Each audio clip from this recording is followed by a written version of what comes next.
하나님의 평화가 여러분과 함께. 감사합니다. 하나님께서 오늘 우리에게 주시는 말씀 요한복음 21장 15절에서 17절 말씀입니다. 요한복음 21장 15절에서 17절 우리 함께 말씀 읽겠습니다. 그들이 조반 먹은 후에 예수께서 시몬 베드로에게 이르시되 요한의 아들 시몬아 내가 이 사람들보다 나를 더 사랑하느냐 하시니 이르되 주님 그러하나이다. 내가 주님을 사랑하는 줄 주님께서 아시나이다. 이르시되 내 어린 양을 먹이라 하시고 또 두 번째 이르시되 요한의 아들 시몬아 내가 나를 사랑하느냐 하시니 이르되 주님 그러하나이다. 내가 주님을 사랑하는 줄 주님께서 아시나이다. 이르시되 내 양을 치라 하시고 세 번째 이르시되 요한의 아들 시몬아 내가 나를 사랑하느냐 하시니 주께서 세 번째 내가 나를 사랑하느냐 하심으로 베드로가 근심하여 이르되 주님 모든 것을 아시오매 내가 주님을 사랑하는 줄을 주님께서 아시나이다. 예수께서 이르시되 내 양을 먹이라. 아멘. 여러분 하나님은 살아계시고 역사하십니다. 하나님은 지금 이 자리에 우리와 함께 하시고 우리에게 복 주시길 원하십니다. 그 좋으신 하나님 은혜를 사모하며 이 자리에 나오신 여러분들을 예수님의 이름으로 환영하고 예수님의 이름으로 축복합니다.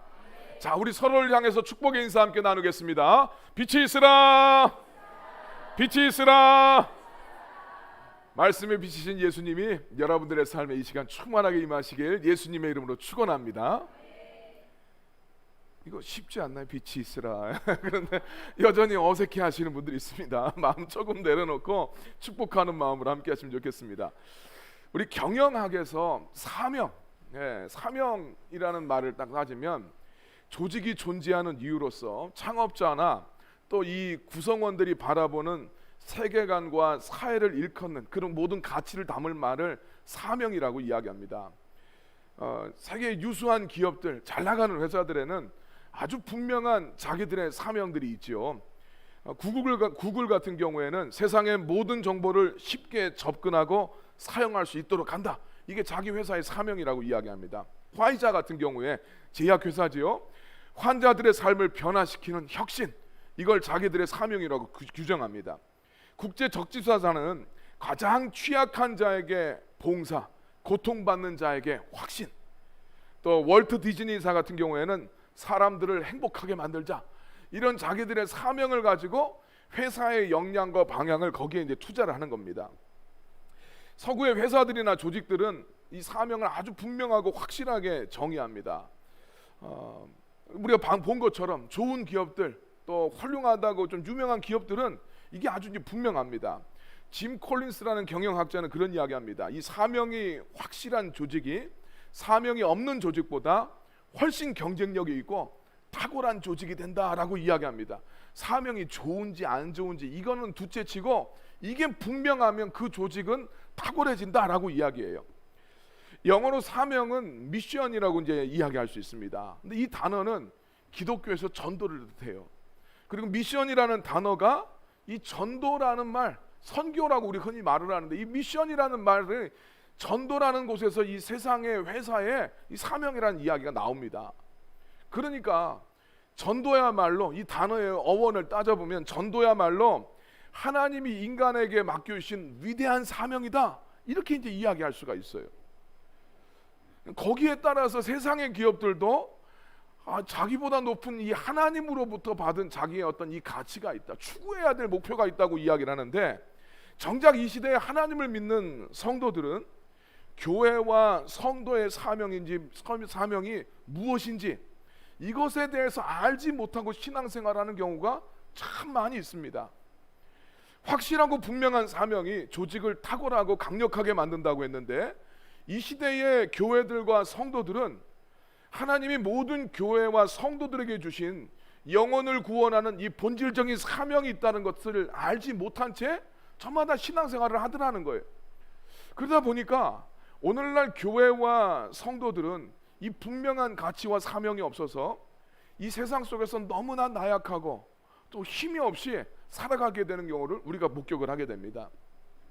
오늘 요한복음 21장은 믿음의 실패를 경험한 제자들에게 예수님이 찾아가셔서 그들의 이 믿음을 회복시켜주는 장면이다라고 우리한테 익히 알려져 있는 그런 말씀이죠. 예수님이 잡히시게 되니까 제자들이 그날 다 도망을 갑니다. 그뿐만 아니라 베드로 같은 경우에는 그날 밤에 예수님을 자기가 모른다라고 3번이나 부인을 하죠. 예수님은 그런 제자들, 그 실패했던 제자들을 찾아가셔서 다시 자기의 입술로 내가 예수님을 사랑합니다라고 고백하게 만드시는 거예요. 특별히 예수님이 잡히시던 날 밤 제자 이 베드로에게 예수님은 야, 오늘 밤 닭이 울기 전에 네가 3번이나 나를 모른다고 부인하게 될 것이다, 이렇게 예수님이 예언을 하셨는데, 베드로는 그때 예수님의 이야기를 들으면서 이야기합니다. 다른 사람들은 몰라도 저는 절대로 예수님을 배반하지 않을 겁니다, 이렇게 큰 소리를 쳤어요. 근데 그날 밤에 베드로의 얼굴을 알아보는 사람이 대제사장의 집에 있었어요.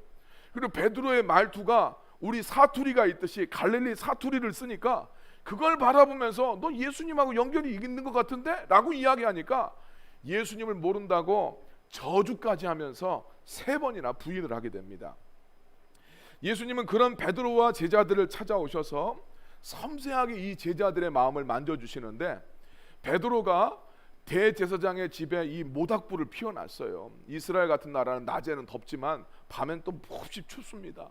이 모닥불가에서 그의 얼굴을 알아보는 사람들 앞에서 예수님을 부정했는데, 예수님은 제자들의 그 믿음을 회복시켜 주기 위해서 해변에 모닥불을 피워서 마치 베드로가 실패했던 그 자리처럼 연출을 합니다. 그리고 그 자리에서 예수님을 사랑한다고 고백하게 하셨어요. 베드로가 3번 예수님 모른다고 했는데 예수님은 3번 일부러 베드로한테 물어보시면서 베드로의 입으로 3번이나 예수님을 사랑한다고 고백하게 하시면서 베드로의 믿음을 회복시켜 주셨습니다. 근데 예수님께서 이 베드로의 믿음을 회복시켜 주시면서 요한의 아들 시몬아, 네가 나를 사랑하느냐? 라고 이렇게 물어보실 때 베드로가 자기도 예수님 사랑한다고 대답하는데, 그때마다 예수님은 베드로에게 내 양을 치라, 내 양을 먹여라 라는 말씀을 합니다. 지금 예수님은 베드로의 이 실수와 아픔을 어루만져 주시고 베드로를 회복시켜 주러 오셨어요.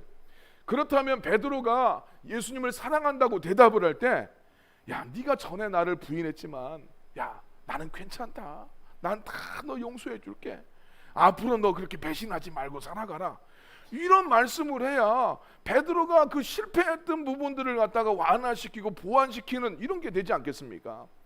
그런데 우리 겉으로 보면 예수님하고 참 상관없어 보이고 또 상관이 있어도 2차적으로 보이는 문제인데, 예수님은 내 양떼를 돌봐라, 내 양떼를 먹이라는 그런 이야기를 3번이나 베드로한테 하십니다. 왜 예수님 이렇게 말씀하셨을까요? 양을 친다는 것은 뭐 예수님한테 따로 양떼가 있어서 뭐 이러는 것이 아니라 성도들을 이야기하죠. 예, 성도들을 돌보는 목양 사역을 해라라는 이야기입니다. 양떼를 돌본다고 했었을 때는 성도들을 이렇게 돌보고 상태도 바라보면서 뭐 처방도 내리고 하는 것도 이야기하지만, 양떼를 키우는 목자는 양떼를 증식시켜 나가기도 합니다. 다시 말해서 입히고 먹이고 실족하지 않도록 도와주는 양육도 하고 그 성도들을 증식시키는 사역도 하라라는 이런 말씀입니다. 자, 왜 예수님께서 예수님을 사랑한다고 고백하는 베드로에게 내 양, 내 백성을 돌보는 목양 사역을 하라고 말씀을 하셨을까요? 목양 사역을 하는 것이, 예수님의 양떼를 돌보는 것이 곧 예수님을 사랑하는 것이기 때문입니다. 고린도전서 13장은 흔히 사랑장이라고 알려져 있죠. 사랑에 대해서 이야기해요. 바울이 여기서 사랑이 무엇인가에 대해서 규정을 할 때 보면, 사랑은 감정이 아니라 전부 다 구체적인 행동들하고 연결되어 있습니다. 여러분 아시죠? 사랑은 오래 참고 온유하고 시기하지 않고 자랑하지 않고 교만하지 않고 무례히 행하지 않고 자기 유익을 구하지 않고 성내지 않고 악한 것 생각하지 않는 것. 어떤 감정, 우리가 흔히 생각할 때 사랑은 누군가를 생각하면 마음이 아련해지고 마음이 뭉클해지고 이런 것이 우리는 사랑이라고 생각을 해요. 그렇게 규정을 합니다. 근데 성경에서 이야기하는 사랑은 그런 감정적인 요소가 아니라 구체적인 행동들이더라는 거예요. 마찬가지로 예수님도 예수님을 사랑한다고 고백하는 베드로에게 구체적인 행동을 요구하시는 거예요. 예수님을 사랑하는데 그 사랑이 도대체 어떻게 표현될 수 있느냐? 그것이 바로 목양 사역이었어요. 자, 요한복음 6장 38절 39절 말씀 보면 예수님이 이 땅에 오신 예수님의 사명에 대해서 이야기를 하고 있습니다. 같이 한번 말씀 읽겠습니다. 내가 하늘에서 내려온 것은 내 뜻을 행하려 함이 아니요 나를 보내신 이의 뜻을 행하려 함이라니라. 나를 보내신 이의 뜻은 내게 주신 자 중에 내가 하나도 잃어버리지 아니하고 마지막 날에 다시 살리는 이것이니라. 아멘. 자, 예수님은 당신이 이 땅에 오신 사명이 있는데, 목적이 있는데, 그게 뭐냐? 하나님 아버지의 뜻을 행하는 거다. 근데 그 하나님 아버지의 뜻이 뭐냐면 예수님에게 맡겨주신 영혼들 하나도 잃어버리지 않고 살려내는 것. 이것이 예수님이 감당해야 될 예수님의 사명이라고 이야기하셨어요. 그리고 예수님은 목숨까지 바쳐서 이 사명에 충성하셨죠. 그리고 예수님이 부활하신 다음에 제자들을 처음 만났을 때 예수님께서 이 사명을 제자들에게도 말씀해 주십니다. 아버지가 나를 보낸 것처럼 나도 너희를 보낸다. 자, 우리 요한복음 20장 21절 말씀입니다. 같이 한번 우리 말씀 읽겠습니다. 시작. 예수께서 또 이르시되 너희에게 평강이 있을지어다. 아버지께서 나를 보내신 것 같이 나도 너희를 보내노라. 아멘. 예수님이 말씀하셨던 예수님의 사명은 아버지가 맡겨주신 영혼들 잃어버리지 않고 다 살리는 것. 이게 예수님의 사명인데 예수님은 제자들한테 부활하시고 나서 만난 첫 자리에서 이야기합니다. 나도 아버지가 나를 그렇게 보낸 것처럼 나도 너희들을 그렇게 보낸다 라고 말씀하셨어요. 제자들한테 부활하신 예수님이 말씀하셨던 것이 이 사명 이어가라 라는 이야기였어요. 그리고 예수님 또 제자들한테 말씀하신 게 있죠. 너희들이 나를 사랑하게 되면 내 명령을 지킬 거야. 내 말에 너희가 순종하게 될 거야 라고 이야기하셨습니다. 자, 요한복음 14장 23절입니다. 같이 한번 읽겠습니다. 예수께서 대답하여 이르시되 사람이 나를 사랑하면 내 말을 지키리니 내 아버지께서 그를 사랑하실 것이요 우리가 그에게 가서 거처를 그와 함께 하리라. 아멘. 작은 예수님 사랑의 모습들은 어떤 감정으로 이야기하지 않아요. 물론 어떤 감정도 동반하겠지만 주님 사랑하면 아까 전에 이야기하는 것처럼 구체적인 행동, 내 양을 쳐라 라고 이야기하고, 나를 사랑하면 너희들은 내 명령, 내가 너에게 명령한 것들을 너희들은 지키게 될 거야. 예수님 그렇게 말씀하셨어요. 자, 그래서 예수님은 베드로와 제자들한테 물어보시는 거예요. 이 베드로를 통해서 대표되는 제자들한테 다 물어보는 거죠. 야, 너 날 사랑하냐? 너 정말 날 좀 사랑하냐? 예수님은 3번이나 물어봐요. 네, 3번이나 묻습니다. 나중에 베드로가 막 민망해서 이 대답을 못 하잖아요. 3번이나 사랑한다고 대답하는 이 베드로에게 정말 네가 나를 사랑한다면 너도 나처럼 하나님이 너에게 맡겨주신 그런 영혼들, 그들을 구원하는 이 목양 사역을 네가 감당해야 된다. 주님 이렇게 말씀하셨어요. 자, 예수님께서 이렇게 제자들에게 직접 찾아오셔서 부활하신 예수님이 지금 이 요한복음 21장은요 3번째로 나타나신 거예요. 다른 막달라 마리아나 이런 또 엠마오 마을로 가는 제자들한테 나타나신 거 이거 빼고 함께 모여있는 이 무리의 제자들에게 예수님이 나타나신 것은 지금 이 요한복음 21장은 3번째 나타나신 거예요. 3번째 나타나신 예수님이 갈릴리까지 제자들을 찾아오신 이유는 예수님이 지금 부활하신다, 좀 살아계실 때도 말씀하셨지만 부활하신 다음에 예수님의 이 말씀이 제자들한테 말씀하셨던 이 사명을 제자들이 감당을 해야 되는데 제자들이 이 사명을 붙들지 않고 자기들의 일상으로 돌아가 있었기 때문입니다. 요한복음 보면 부활하신 예수님이 부활하신 날 저녁에 제자들이 모여있는 가운데 찾아오셨어요. 그래서 예수님이 나타나서 야, 두려워하지 말라, 평강이 너희에게 있을지어다. 그러면서 아버지가 나를 보낸 것처럼 나도 너희를 세상에 보낸다고 말씀하셨어요. 그 다음에 이 8일 후에도, 주일날부터 8일 후면 언제입니까? 그 다음 주일이에요. 그 다음 주일날도 예수님이 제자들을 찾아가셨습니다. 그러니까 주일마다 제자들이 예배할 때마다 예수님이 제자들한테 나타나셨어요. 이때 제자들은 다 예루살렘에 머물고 있었는데 21장으로 넘어오면 제자들은 지금 어느덧 갈릴리로 돌아와서 물고기를 잡는 자기들의 일상에 지금 빠져들고 있습니다. 여러분, 예수님이 부활하신 다음에 승천하실 때까지 40일이에요. 40일 동안 이 땅에서 이제 마지막 예수님 또 사역을 진행하시는데 그냥 긴 시간이 아닙니다. 부활하시고 나서 뭐 시간이 오래 지났기 때문에 이 제자들이 갈릴리로 간 게 아니라 2주 지금 벌써 예수님과 함께 예루살렘에 있었어요.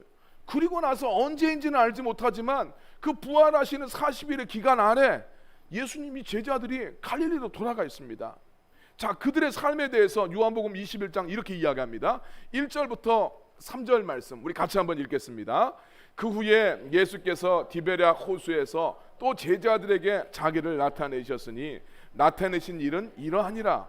시몬 베드로와 디두모라 하는 도마와 갈릴리 가나 사람 나다나엘과 세베대의 아들들과 또 다른 제자 둘이 함께 있더니 시몬 베드로가 나는 물고기 잡으러 가노라 하니 그들도 우리도 함께 가겠다 하고 나가서 배에 올랐으나 그날 밤에 아무것도 잡지 못하였더니. 아멘.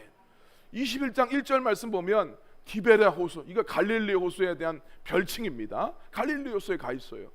2절 말씀 보면 제자들 7명입니다. 베드로 포함해서 7명의 제자들, 다 전직이 어부였던 이 제자들이 함께 모여서 3절 말씀 보면 베드로가 나 물고기 잡으러 갈 건데 같이 안 갈래? 하니까 이 제자들이 다 따라 나갑니다. 여러분, 이 장면 좀 이상하다는 생각 안 드세요? 여러분들이 입장을 한번 대입해서 한번 생각해 보십시오. 예수님과 함께 지금 뭔가 변화가 일어날 것으로 생각을 하면서 예루살렘의 제자들이 함께 다 올라갔습니다. 근데 그곳에서 예수님이 잡혀서 죽임당하셨어요. 이 끔찍한 상황이 너무나 충격적이었는데 3일 만에 예수님 살아나셨어요. 제자들 찾아오셨고 만나 주셨습니다. 얼마나 깜짝 놀랐겠어요. 우리가 지금 성경에서 듣는 이야기가 아니라 실제로 예수님, 부활하신 예수님이 찾아오셔서 주님이 야 두려워하지 말라, 평강이 너에게 있을지어다 주님이 말씀하시고 아버지가 나를 보낸 것처럼 나도 니들을 세상에 보낸다. 그리고 두 번째 주일날은 찾아오셔서 의심하는 도마한테 야 너 의심하지 마라, 내 손가락에 상처에 너 손 넣어봐라, 옆구리에 상처에 너 손가락 넣어봐라. 도마가 직접 넣어보고 나서 예수님 이 살아나신 모습을 확신을 하게 됐어요. 그러고 나면 여러분 어떤 일들 하겠습니까? 주님 말씀하셨던 야 예수님 진짜 살아나셨구나, 주님 말씀하신 복음 전하고 함께 모여 기도하고 정말 흥분해서 주님 말씀 전하지 않겠어요? 이게 맞는 이야기예요. 오랜 시간이 지난 게 아닙니다. 근데 불과 20장에서 21장 넘어가는 그 몇 주간 사이에 제자들이 어디로 가 있냐면 갈릴리로 가 있습니다. 그곳에 가서 자기들의 익숙한 자기의 일상 속에 지금 빠져들고 있어요. 이런 제자들의 모습이 이해가 안 되니까 어떤 신학학자들은 이야기합니다. 원래 요한복음은 20장까지로 마무리되는 이야기인데 야 뒤에 21장이 덧붙여진 거다라고 말하는 학자도 있어요. 이게 이상한 거예요. 부활하신 예수님 만났는데 어떻게 그러냐는 거예요. 그러나 오늘 주님께서 요한복음 20장에서 21장으로 넘어가는 이 자연스럽지 않은 제자들의 모습을 통해서 우리들한테 말씀하시는 것은 너희가 아무리 은혜 받고 너희가 아무리 감격이 넘쳐도 주님께서 맡겨주신 사명을 잃어버리고 그냥 일상 속에 머물 수 있다라는 것을 우리들한테 말씀해 주시는 거예요. 그렇습니다. 은혜 받고 부활하신 주님 만나면 그 놀라움과 감격이 신앙생활하면서 있어요. 그럼에도 불구하고 성도들의 모습이 어떠하냐? 금방 자기의 일상으로 돌아가서 내 일상 속에만 머물고 거기에만 열중하더라는 거예요. 마태복음 24장에 보면 24장은 이 종말의 때에 대해서도 이야기하고 예루살렘 심판에 대한 이야기가 함께 섞여 있죠. 예수님이 그 마지막 때에 대한 이야기를 하시면서 마지막 때에 그 날과 그 시간은 아무도 모른다. 그런데 그날이 반드시 올 거다. 그렇게 말씀하시면서 그때의 사람들의 영적인 상태가 어떨 것인가 라고 예수님이 말씀을 하시는 장면이 24장에 나옵니다. 그때 말씀하셨던 예수님께서 마지막 시대의 사람들이 다 노아의 때처럼 사람들이 살아갈 거다, 그렇게 이야기합니다. 자, 그 말씀을 우리 함께 보겠습니다. 마태복음 24장 37절에서 39절입니다. 같이 한번 읽겠습니다. 노아의 때와 같이 인자의 임함도 그러하리라. 홍수 전에 노아가 방주에 들어가던 날까지 사람들이 먹고 마시고 장가들고 시집가고 있으면서 홍수가 나서 그들을 다 멸하기까지 깨닫지 못하였으니 인자의 임함도 이와 같으리라. 아멘. 자, 예수님께서 말씀하신 마지막 때에 이 영적인 백성들의 영적인 모습이 어떠냐면 노아의 때와 같을 건데, 여러분 38절 말씀 보면 그때 뭐 하냐면 사람들이 먹고 마시고 장가들고 시집가고 있어요. 그럼 39절 말씀에 야, 이 멸망할 때까지 전혀 깨닫지를 못했는데 예수님께서 이 땅에 다시 오실 그 재림의 때도 똑같을 거야 라고 예수님 말씀하셨어요. 예수님이 말씀하신 노아의 때의 모습은 먹고 마시고 장가가고 시집가는 겁니다. 여러분, 이거는 죄가 아니잖아요. 안 먹고 안 마시고 어떻게 삽니까? 시집가고 장가가는 것, 이게 죄가 아니잖아요. 이 말씀은 뭐냐면 평범한 일상을 이야기합니다. 평범한 일상. 예수님이 근데 이 말씀을 하신 이유가 뭐겠어요? 마지막 때에 성도들의 병폐가 뭐냐? 자기의 일상에만 파묻히더라는 거예요. 주님이 맡겨주신 사명은 잃어버리고 주님의 이 때가 있다라는 사실은 전혀 의식하지 못하고 그저 먹고 살기 위해서 살아가기 위한 내 일상에만 전념하면서 살아가더라. 그것이 마지막 때에 성도들이 겪게 되는 영적인 무지요 방종이라고 주님이 이야기합니다.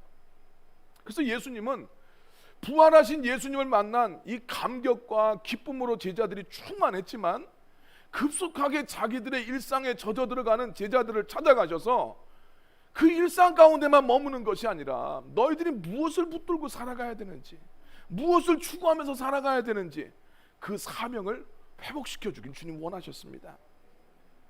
사실 목양 사역은 예수님이 제자들을 부르시는 부르심의 본질이라고 볼 수 있어요. 여기서 어떤 분들은 제자라고 하면 일반 교인들하고는 좀 레벨이 다른 그런 존재라고 생각할 수 있는데 절대 그렇지 않습니다. 구약에서는 부름받은 모든 하나님의 그 자녀들을 하나님의 백성 이렇게 불러요. 신약에서는 예수님의 부름받은 모든 사람들을 제자라고 이야기합니다. 제자가 뭔가 막 더 성숙해서 제자가 아니고 성경에 우리 복음서에 보면 제자들의 모습은 오늘날 성도들의 모습을 그대로 보여줘요. 그래서 이 제자의 모습이 특별한 누군가의 이야기가 아니라 모든 예수 믿는 사람들은 본질적으로 내가 그렇게 생각 안 할지 몰라도 제자로 부름받았다라는 거예요. 근데 예수님이 이 제자들을 부르실 때 처음부터 예수님은 목양 사역을 해야 된다라고 이야기를 해요. 나중에 뭐 3년 지나고 나서 너희가 나한테 이렇게 이제 배웠으니까 너희가 목양 사역을 해야 된다. 주님이 그렇게 하시는 것이 아니라 처음 부를 때부터 주님은 그 이야기를 합니다. 마태복음 4장 18절에서 20절입니다. 같이 한번 읽겠습니다. 갈릴리 해변에 다니시다가 두 형제 곧 베드로라 하는 시몬과 그의 형제 안드레가 금을 던지는 것을 보시니 그들은 어부라. 말씀하시되 나를 따라오라. 내가 너희를 사람을 낚는 어부가 되게 하리라 하시니 그들이 곧 그물을 버려두고 예수를 따르니라. 아멘. 지금 이 사람들은 우리로 말하면 초신자들이잖아요. 뭐 예수님을 따라다녀서 뭐 지금 10년 됐습니다, 20년 됐습니다, 직분이 뭡니다, 이게 아니에요. 예수님은 딱 지금 이 제자들을 부르실 때 하시는 이야기가 야, 나를 따라와라. 내가 너희들로 사람을 낚는 어부가 되게 하겠다. 주님이 딱 부르실 때 궁극적인 성도들이 이루어야 될 성장의 지점을 명확하게 말씀을 합니다. 너는 저 죽어가는 영혼들을 구원하는 생명의 어부가 돼야 돼. 주님이 그 말씀 주시는 거예요. 참 우리하고는 다르죠. 우리는 처음부터 그 이야기를 못합니다. 이번 주 교회 나올래? 바빠. 그럼 다음 주는 나와. 교회 나오면 나중에 또 수요 예배도 나오라고 그러고 금요기도에도 나오라고 그러고, 그리고 나중에 시간이 지나가면 이제 전도도 좀 하셔야지요. 근데 예수님 그러지 않아요. 부르실 때부터 야, 너는 사람을 낚는 어부가 돼야 돼. 주님 그렇게 말씀하셨어요. 예수님은 제자들을 부르시면서 제자들이 붙잡아야 될 사명에 대해서 아주 분명하게 이야기를 하십니다. 성경에서 왜 예수님이 이렇게 말씀하셨냐면, 성경에서 규정하고 있는 인생의 목적은 이 하나님 예배하고 하나님 섬기는 거죠. 근데 사람들이 그렇게 살려고 하지 않습니다. 야, 너 인생의 목적은 하나님 섬기고 하나님 예배하는 거야. 믿지 않는 사람들은 그런 소리 들으면 미쳤냐? 내가 왜 그렇게 살아가야 되느냐? 라고 생각을 합니다. 이런 생각들이 기본적으로 죄지요. 예. 안 믿는 사람들은 이게 또 죄라고 그러면 이제 뭐 아주 혈압이 오르는 이야기겠지만, 성경 안에서 규정하고 있는 죄는 내 안에 하나님 계시지 않는 거예요. 인생에 지음받은 목적이 있는데 그 하나님을 예배하고 하나님을 섬기며 살도록 주님이 창조하셨는데 그대로 살지 않는 게 죄악입니다. 그래서 모든 믿는 사람들, 먼저 부름받은 사람들은 예수님을 알지 못하는 사람들한테 이 죄악에서 돌이키게 해야 될 사명이 있어요.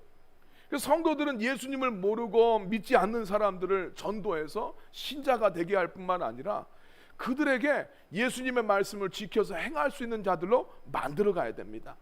그래서 처음부터 예수님께서는 제자들에게 사람을 낚는 어부가 되라 이렇게 말씀하셔서 말씀하셨을 뿐만 아니라 마지막에 예수님께서 제자들에게 남겨두시는 이 명령도 동일한 이야기였어요. 제자들을 부를 때도 사람을 낚는 어부가 돼야 된다 말씀하셨고, 이 제자들을 떠나시고 승천하시면서도 예수님 이야기합니다. 자, 마태복음 28장 19절 20절 말씀입니다. 같이 읽겠습니다. 그러므로 너희는 가서 모든 민족을 제자로 삼아 아버지와 아들과 성령의 이름으로 세례를 베풀고 내가 너희에게 분부한 모든 것을 가르쳐 지키게 해라. 볼지어다 내가 세상 끝날까지 너희와 항상 함께 있으리라 하시니라. 아멘.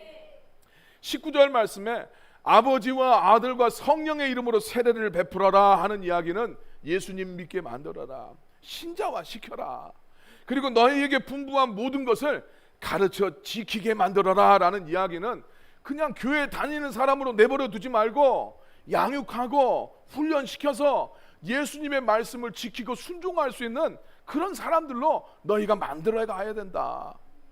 이것을 제자와 사역이라고 이야기합니다.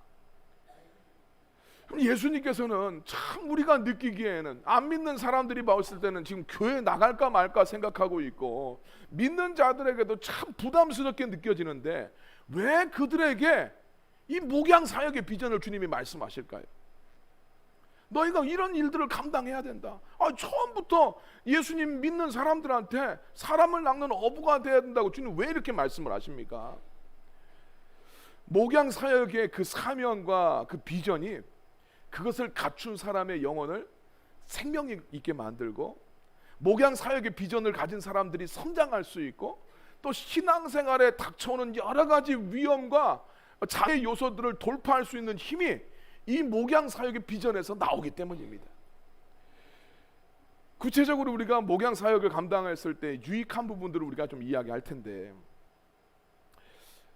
우리가 사람을 전도하고 양육하고 해 나가는 것은 어떤 사람들 내 신앙생활을 할까 말까 망설이는 사람들한테는 천부당 만부당한 이야기고, 그저 그냥 교회 안에 겨우 다니고 있는 사람들한테는 굉장히 부담스럽게도 느껴질 수 있어요.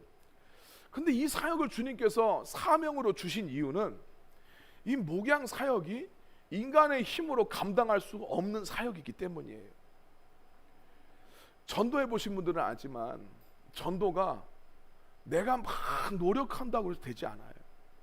우리 성도님들하고 이야기해 보면 한 사람을 전도한다는 것은 쉬운 일이 아니에요.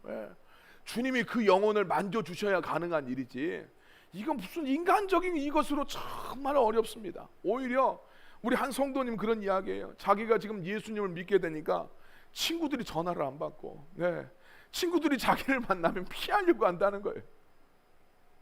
이 쉬운 일이 아니죠. 뿐만 아니라 성도들을 돌보고 이끌어가는 이런 사역도 쉬운 일이 아닙니다. 여러분 민수기 말씀 보시면 알겠지만 이스라엘 백성들을 인도하는 그 모세도 백성들을 인도해 가는 것이 너무너무 힘들어요. 그래서 우리 말씀 보면 모세가 가나안 땅 못 들어가잖아요. 하나님께서 그 이유로 네가 그 무리바에서 나의 거룩함을 드러냈어야 되는데 너 그렇게 하지 않았다. 그래서 하나님이 약속의 땅에 못 들어오게 만드시는 거예요.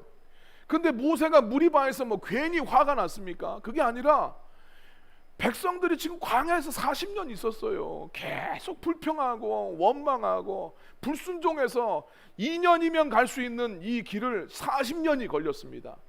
그럼에도 불구하고 또 똑같은 문제로 백성들이 원망하고 불평하니까 모세가 너무너무 화가 나서 정말 이 하나님 앞에서 정말 이 사람들한테 화를 냈습니다.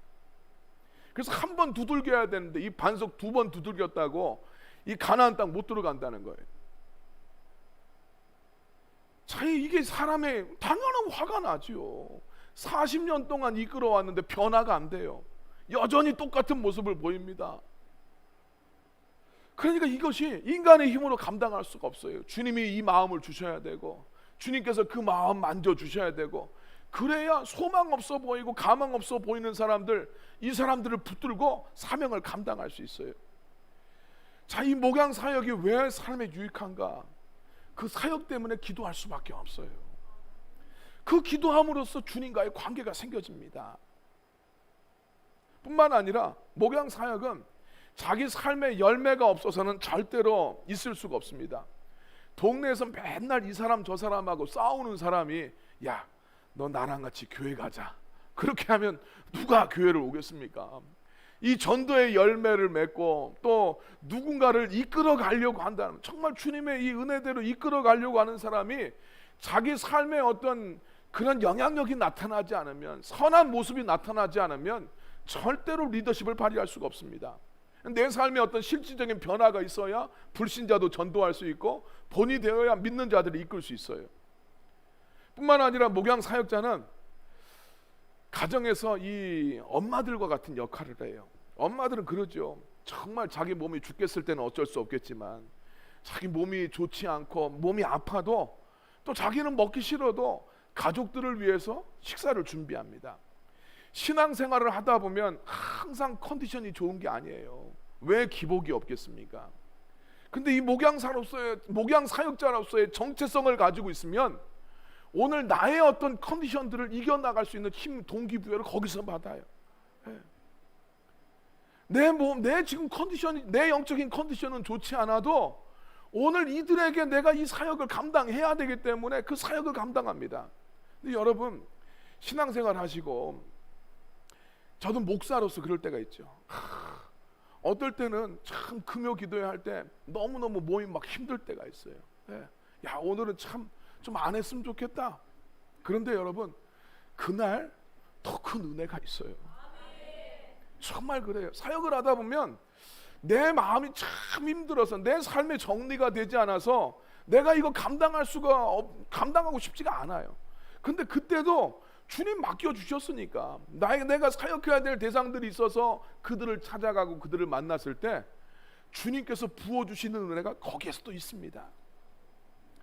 그래서 목양 사역이라는 이 사명을 붙든 성도는 기도할 수밖에 없고 말씀 아니면 감당할 수가 없어요. 그의 삶의 태도나 예수님을 향한 태도가 성숙해지고 발전되어짐으로써 그럼으로써 이 사역도 감당하게 됩니다. 결국은 목양 사역이라는 사역이 성도를 성장시키고 훈련시키고 그 사람을 만들어가는 경우가 굉장히 많습니다.